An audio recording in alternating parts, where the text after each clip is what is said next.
A questão aqui nunca foi sobre o lugar que você saiu. E você sabe disso.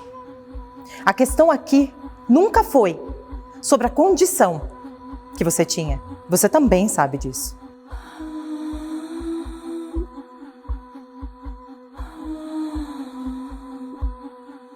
Agora, olha no meu olho, mas olha de verdade, no fundo dos meus olhos, e diz pra mim.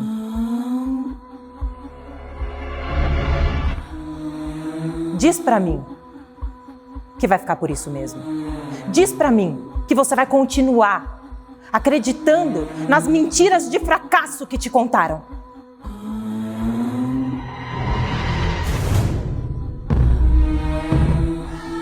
Porque te contaram mentiras de fracasso sobre você.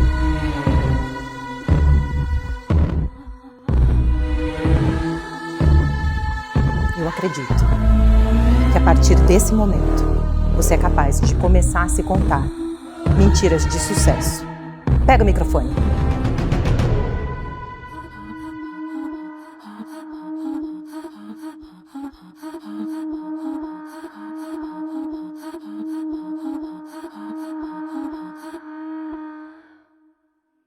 Toma o microfone. O que você sente quando você pega no microfone? Fala no microfone. Vou perguntar de novo. Olha pra mim. O que você sente quando você pega no microfone? Poder. Olha pra câmera. Fala pra câmera. O que você sente quando você pega no microfone? Eu sinto que eu posso ajudar muitas pessoas. E quando você sente isso que você está sentindo, onde você sente no seu corpo? Em que parte do seu corpo queima? Primeiro o estômago. E depois? Depois é uma parte... Depois é aqui.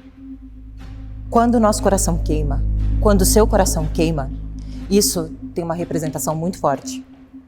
Você tem algo para falar para o mundo. Eu sei. Todos nós temos.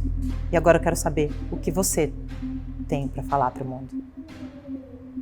Fala para mim.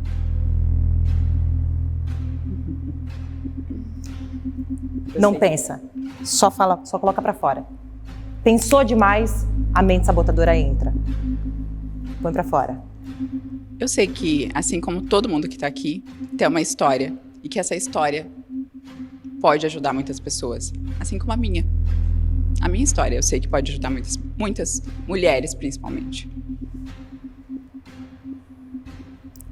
Olha só, eu sinto o seu nervosismo nesse momento. Eu quero que você se acostume com esse lugar. Esse lugar é seu. Assume esse lugar. Esse lugar é seu. Anda no espaço. Anda no espaço. Anda no espaço. Olha para as pessoas que estão aqui. Tem uma coisa que eu aprendi e eu vou ensinar para você e eu vou ensinar para cada um de vocês. Eu aprendi isso há muitos anos atrás no teatro. Quem está sentado não tem a metade da coragem de quem está aqui. No teatro a gente trabalha muito com improviso. A pessoa não sabe o que você vai falar. Então você pode falar o que você quiser, diferente do que a gente aprendeu na escola, que a gente não pode errar. Falou, pé, tá errado. Não pode. Aqui não. Você pode falar o que você quiser. Fala com o corpo, fala com um sorriso. Sabe por quê? Porque ninguém vai te autorizar. Então, dá um recado. Dá um recado sobre o seu all-in para quem tá aqui. Eu sei que, como todas as histórias que a gente ouviu, acabei de ser impactada. E eu sei que a minha história também pode impactar a sua. Eu sei que a minha história, com certeza, já impactou onde eu já trabalho. Mas eu sei que a gente pode expandir isso para algo muito maior. E tá só começando. Aqui no programa, como que nós fazemos quando nós apontamos o dedo para alguém? 1, 2, 3, você é foda! Como é que você se sente agora? Mais leve. Esse lugar te pertence, né? Qual o seu próximo all-in, então? Se compromete aqui com todo mundo. É ação. Nisso que tá aqui, ó. Pulsando fortemente. Muito bem. Falando em apontamento, eu sempre vou trazer isso aqui. Sempre. Por quê? Porque nós estamos sempre acostumados e acostumadas com alguém nos apontando, nos dizendo que nós não somos boas ou bons o bastante. A gente tem uma mente interna sabotadora. E quantas vezes nós triangulamos? Sabe o que é isso? Vocês sabem o que é triangular? Eu preciso estar muito bem numa coisa, então eu preciso estar muito mal em outra. Eu nunca consigo. Eu ganho muito dinheiro, eu tenho fama, eu tenho que sabotar minha vida amorosa. Eu perco a minha saúde. Isso tudo é fruto da mente sabotadora. E isso é fruto do tanto dos apontamentos que nós recebemos na nossa vida. Por isso que eu insisto aqui. Vamos apontar o dedo, sim, mas para dizer que o outro é foda. E é isso que nós somos aqui. Senhoras e senhores, esse não é só um programa de televisão. Nós somos um movimento. Um movimento que cada vez mais conecta no coração de líderes de um novo pensamento. E a mulher que vem aqui na arena hoje é uma líder de um novo pensamento. Com vocês, Toalá Carolina.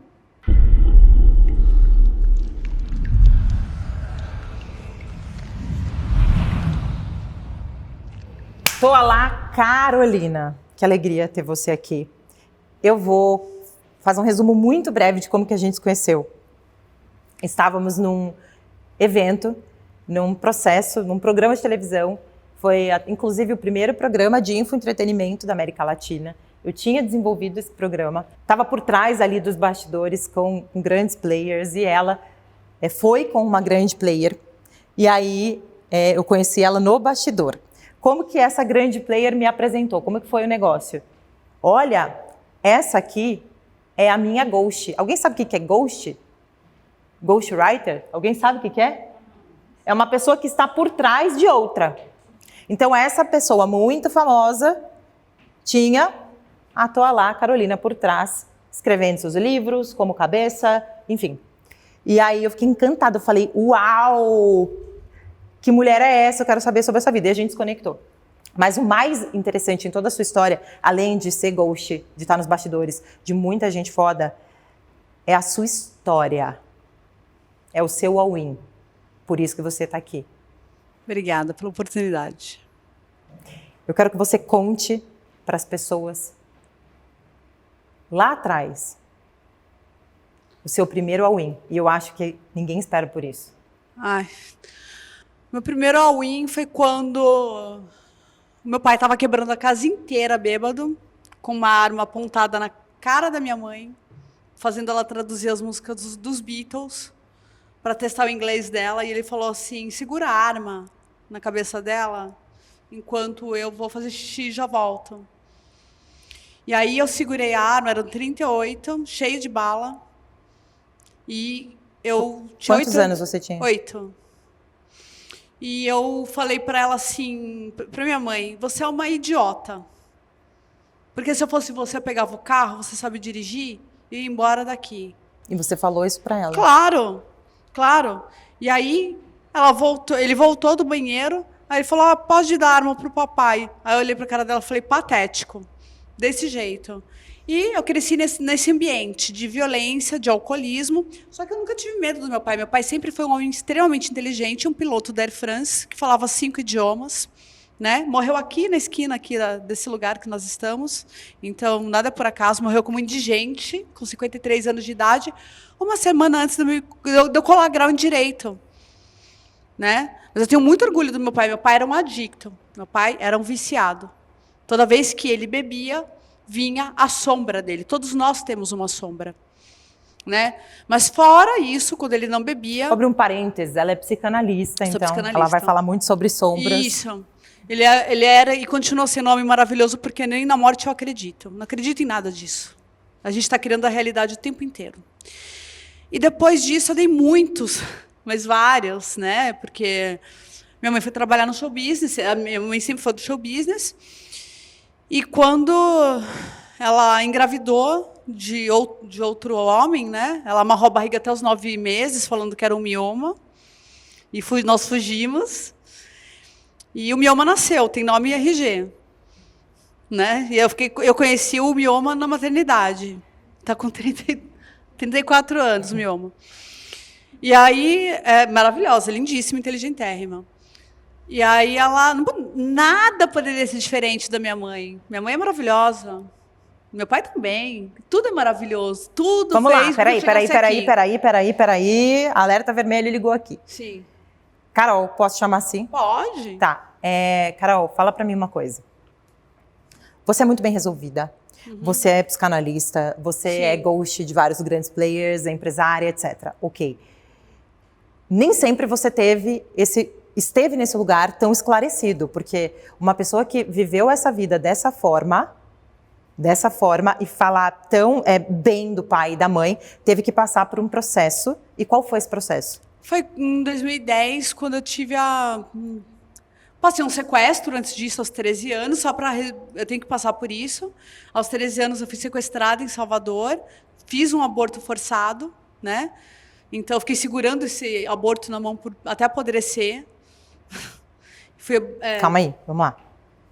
Foi sequestrada com 13 anos. Isso. E o que aconteceu?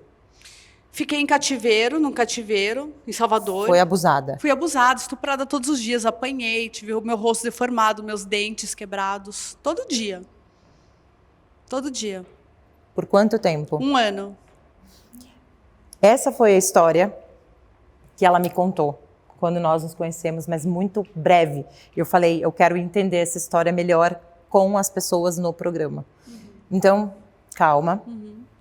Traz para nós, porque você é muito bem resolvida. Sim. Você com certeza fez muita terapia. Temos uma psicóloga que passou por muitas questões. Agora, volta lá. Como é para você contar sobre isso hoje? Maravilhoso. Maravilhoso. Certo. Porque Por quê? a Toalá que existe aqui agora precisou de tudo isso. Eu entendo que eu, de alguma forma, dentro das minhas crenças são subjetivas, escolhi passar por isso para ser a Toalá Carolina de hoje que está aqui na sua frente. Então, todas essas pessoas são personagens que eu criei para me tornar quem eu sou. E eu estou o tempo todo criando a minha realidade, então eu não sou vítima de nada. Nem combina comigo esse papel. Não combina papel de vítima, não combina. Imagina nesse momento, qualquer pessoa que está aqui, qualquer um de vocês da plateia, quem está em casa, quem está assistindo aí nesse momento, e muitas vezes se faz de vítima, se sente mal, né, por coisas bem menores, bem menores. Vocês estão ouvindo isso, essa história? O ser humano não tem, por hábito, o costume de se colocar no lugar do outro, você sabe disso. Sim. O ser humano é egoísta por natureza, é o nosso gene egoísta. Isso é biologicamente comprovado. Então, talvez tem gente que ouve a história e está assim, dissociado. Mas por um segundo, o exercício de nos colocarmos no lugar da Toalá. Uau, calma aí. Como que você superou tudo isso? Eu quero entender essa parte da história. Você sai de lá, foi sequestrada, teve o rosto... Esse lado do rosto todo quebrado, osso zigomático, né? E os dentes daqui para cá quebrados, coronhada, chute. Porque até para fazer o aborto ele me bateu a noite inteira. Porque foi com remédio que ele me deu para tomar. E eu não sabia o que estava direito acontecendo. Só que eu gemia e gritava de dor. Foi um parto. E ele ficou me batendo nas costas, me chutando nas costas do banheiro de um motel bem sujo lá de Salvador. Não vou falar o nome, mas assim, entendeu? Não vou expor ninguém, porque eu não estou aqui para humilhar e nem expor ninguém. É só uma coisa que aconteceu comigo. Não estou aqui para me vingar, nem para condenar ninguém. Não, de forma nenhuma. As pessoas fazem o que elas têm que fazer, o que elas podem fazer, o que elas sabem fazer naquele momento. Tá tudo bem. Tá tudo bem.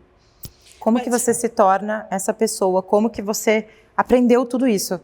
Quando minha mãe foi presa, em 2010, minha mãe foi presa. né? Meu pai morreu em 2007, na minha colação de grau, aqui, na esquina. E aí eu colei grau em Direito, aí casei, fui embora para outra cidade e minha mãe foi presa. Minha mãe foi presa e aí eu decidi, eu estava com o rosto deformado ainda, começar a me maquiar para não morrer. Né? Então as pessoas julgam muitas vezes uma mãe lutada, ou que está dando entrevista, que passou um botão vermelho e está de brinco. Não julguem, porque essa mulher está se maquiando para não morrer. Né? Nossa, mas como que ela perdeu um filho e está se maquiando? A mulher se maquia que nem índio quando vai para a guerra, é para não morrer. E aí eu tive uma crise de pânico, eu não sabia que era pânico, né? Eu até então era bacharel em Direito, especializada na Lei Maria da Penha. E aí eu tive uma síndrome do pânico, eu não sabia, aqui na Bandeirantes, fui para o Hospital São Paulo, dentro de uma viatura policial.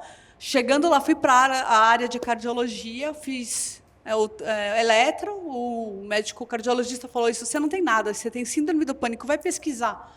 Fui pesquisar no Google, no YouTube, e falei assim, não vou tomar medicação, porque tanto meu pai quanto minha mãe são farmacodependentes também, né? Então, eu falei, eu não quero ir por esse caminho. E aí eu fui fazer psicologia, me matriculei no dia seguinte.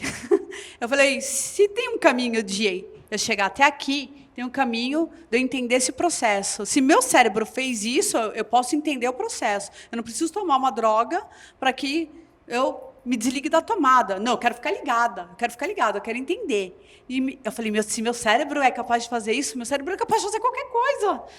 E aí eu fui estudar psicologia, me apaixonei, fui fazer psicanálise, fui fazer reprogramação neurolinguística na Califórnia, com Anthony Robbins, fiz os treinamentos todos dele, passei na brasa, queimei o pé, aí eu me joguei, não tinha dinheiro, aí eu parcelava tudo em milhões de vezes, e aí eu me torno uma terapeuta. Né? Quando a minha mãe saiu da cadeia, eu comprei um vestido de festa e fui comemorar. Aí eu entendi que a vida, comecei a rir. Eu falei, a vida tem senso de humor, né? Porque nada me matou, nada me matou e nada vai me matar. Nem a morte me mata, porque ninguém tira a gente da gente. Podem tirar tudo de vocês, tudo, da gente, meu, da Dani, de todo mundo. Mas ninguém tem o poder de te tirar de você. E se você está achando isso, você está numa tremenda, um pensamento babaca, medíocre. Eu estou impactada. Quem está se sentindo completamente impactado com essa história, diga eu. Alguém tem uma pergunta para fazer para Toalá?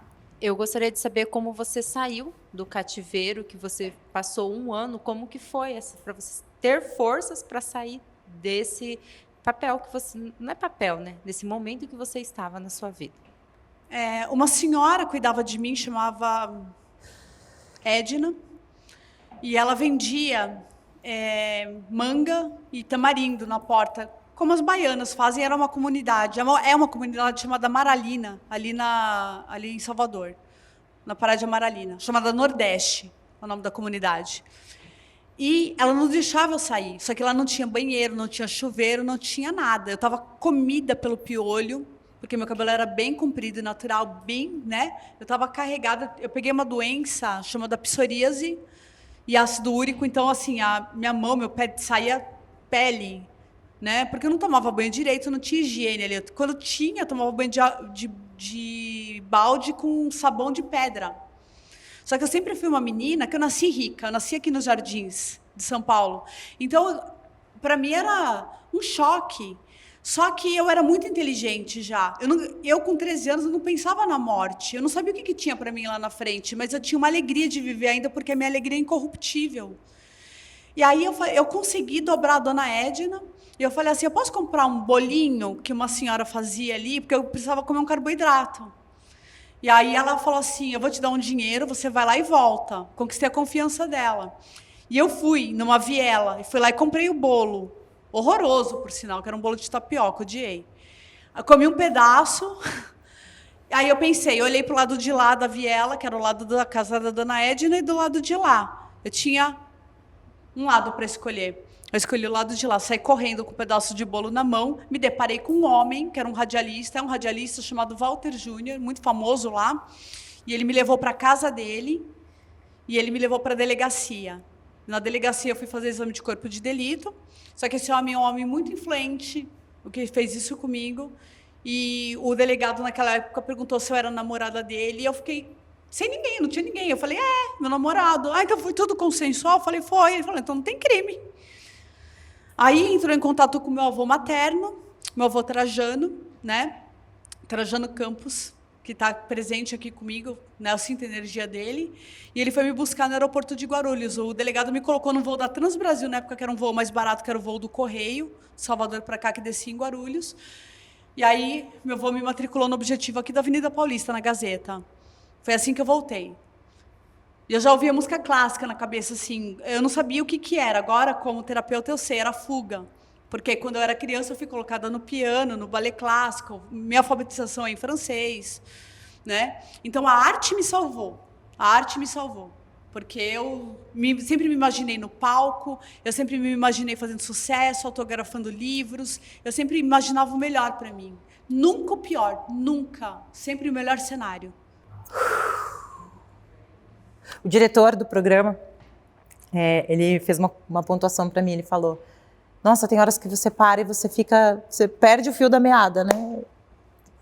Sim, porque é sobre isso. Eu tô muito impactada, porque você é muito necessária. Você está no planeta Terra, tô lá, para fazer a diferença de uma forma muito brilhante. Eu decreto que o mundo conheça você, que o mundo tenha acesso à sua mente, ao seu coração, à sua história, porque neste momento muitas pessoas estão precisando ouvir o que você tem para dizer. Eu sou muito grata à sua vida. Obrigada por estar aqui. Eu amo a sua vida. Nós amamos você. Eu também, vocês também. Muito obrigada. O que ela merece, gente? Todos em pé. 1, 2, 3...